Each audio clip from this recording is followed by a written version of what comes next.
नमस्कार दोस्तों, स्वागत है आप सभी का सुपर आईएएस पर। सो भारत का जो ओवर एम्बिशियस सबमरीन प्रोजेक्ट 75 आई है उसको अब एक और बड़ा झटका लगा है।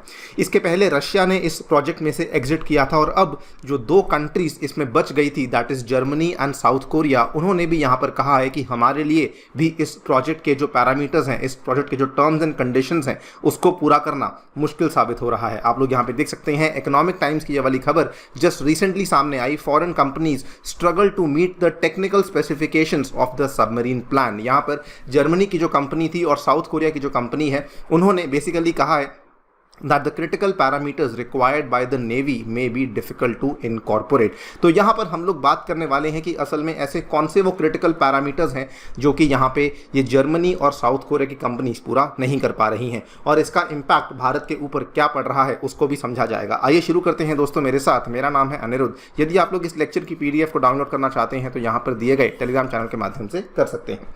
ऑल राइट, सो सबसे पहले हम लोग प्रोजेक्ट 75 को समझ लेते हैं। प्रोजेक्ट 75 के तहत भारत बेसिकली 6 सबमरीन्स बना रहा था जो कि स्कॉर्पियन क्लास सबमरीन्स थी और ये 6 की 6 सबमरीन्स जो है ये माज़ागांव डॉक लिमिटेड के अंदर कंस्ट्रक्ट करी गई थी। इसमें जो पहली 2 सबमरीन्स हैं दैट इज INS कलवारी और INS खंदेरी, इनको तो हम लोग ऑलरेडी कमीशन कर चुके हैं 2017 और 2019 में।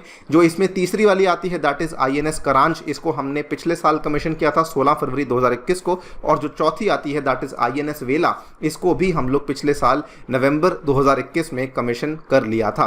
और जो 5वीं और 6ठी है, इसमें जो 5वीं है इसकी सी ट्रायल्स चल रही हैं और जो 6ठी है इसकी कंस्ट्रक्शन आज की डेट में मैज़गांव डॉक लिमिटेड के अंदर चल रही है। अब क्योंकि प्रोजेक्ट 75 बहुत सक्सेसफुल रहा, इसीलिए इंडियन गवर्नमेंट के द्वारा प्रोजेक्ट 75 आई को लॉन्च किया गया था। इसका अप्रूवल तो आज से 15 साल पहले सन 2007 में ही दे दिया गया था, लेकिन इसको लेकर जो पैसे की एलोकेशन है वो रक्षा मंत्रालय के द्वारा पिछले साल सन 2021 में करी, जिसमें कि इन्होंने कहा कि हम लोग 43,000 करोड़ रुपए का यहाँ पे टेंडर फ्लोट करने वाले हैं, जिसमें कि 6 पनडुब्बियां बनाई जाएंगी जिनके अंदर state of the art air independent propulsion system आपको देखने को मिलेगा। बल्कि साथ ही में इंडियन गवर्नमेंट ने यह भी अनाउंस किया था कि इसमें जो कंपनीज होंगी वो फॉरेन कंपनीज हिस्सा लेंगी, लेकिन वो सारी की सारी कंपनीज बेसिकली इंडिया में आकर के जो है उन चीज़ों को बनाएगी so that indigenous defence manufacturing को एक अच्छा बूस्ट मिल सके।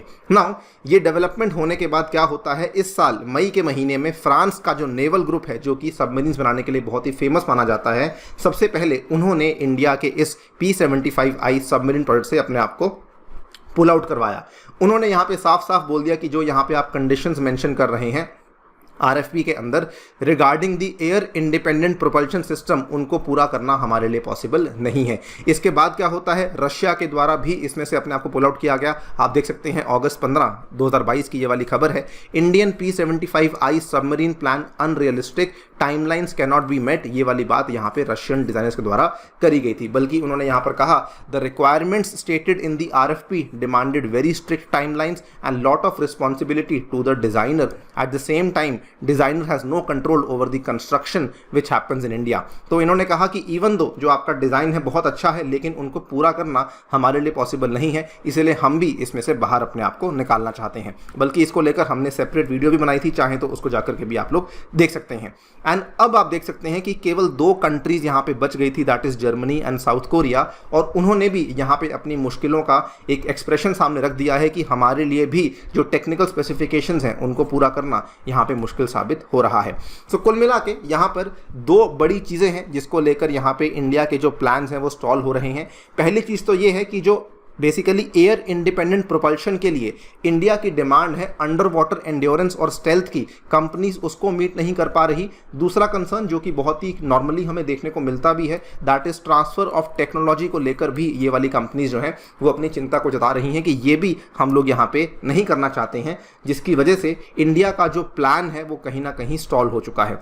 India basically air independent propulsion इसलिए डिमांड कर रहा है बिकॉज इंडिया की ये डिमांड है कि हम ये चाहते हैं कि हमारी जो सबमरीन हैं वो पानी के अंदर कम से कम 2 हफ्तों तक सबमर्ज रह सके। अगर हम लोग करंट सबमरीन्स की बात करते हैं तो उनकी जो अंडर वाटर एंड्योरेंस है वो मात्र 2 से 3 दिन की है, लेकिन अब इंडिया चाहता है कि हमें एक बहुत ही ज़्यादा एंड्योरिंग यहाँ पे अंडर वाटर एंड्योरेंस चाहिए जिसमें कि 2 हफ्ते तक हमारी सबमरीन पानी के अंदर रह सके, और अगर आप ये हमें देते हैं तब जाकर के हम आपसे ये वाली बेसिकली सबमरीन को प्रोक्योर करेंगे।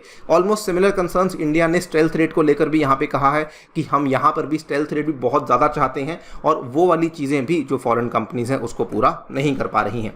इस पूरी की पूरी चीज़ का परिणाम क्या हुआ है कि इंडिया का जो प्रोजेक्ट है वो ऑलरेडी काफ़ी ज़्यादा डिले चल रहा है। अभी तक किसी भी कंपनी ने, किसी भी फॉरेन कंपनी ने कोई प्रॉपर रिस्पांस नहीं दिया है। रशिया और फ्रांस पहले ही बाहर हो चुके हैं, और अब जर्मनी और साउथ कोरिया, उनके द्वारा भी कोई फर्म रिस्पांस यहाँ पे ऑफर नहीं किया गया है। जो भी टेंडर्स यहाँ पे फ्लोट करे गए थे इंडियन गवर्नमेंट के द्वारा, उसको लेकर हमें बहुत अच्छा रिस्पांस नहीं मिला है। जर्मनी की जो कंपनी है that is ThyssenKrupp marine systems, और साउथ कोरिया की जो कंपनी है that is Daewoo shipbuilding and marine engineering, ये इंडिया के शिपयार्ड्स के साथ बातचीत तो कर रही हैं, लेकिन इन्होंने साफ साफ बोल दिया है that the critical parameters required by the navy may be difficult to incorporate, और बल्कि इन्होंने यहाँ पर यह भी कहा है कि हम आपसे रिक्वेस्ट करते हैं कि आपको अपनी रिक्वायरमेंट्स में और कंडीशंस में कुछ ना कुछ रिलैक्सेशंस ऑफर करनी होंगी, तभी जाकर के हम लोग इस काम को आगे बढ़ा पाएंगे। They have requested for a toning down of technical requirements even when in the most critical requirement of under water endurance.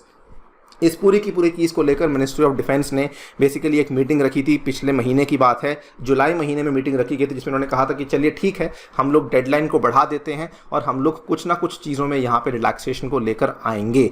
लेकिन यहाँ पे एक्सपर्ट्स का ये मानना है कि टेक्निकल रिक्वायरमेंट्स की जो रिलैक्सेशन है वो शायद इंडिया ऑफर नहीं कर पाएगी।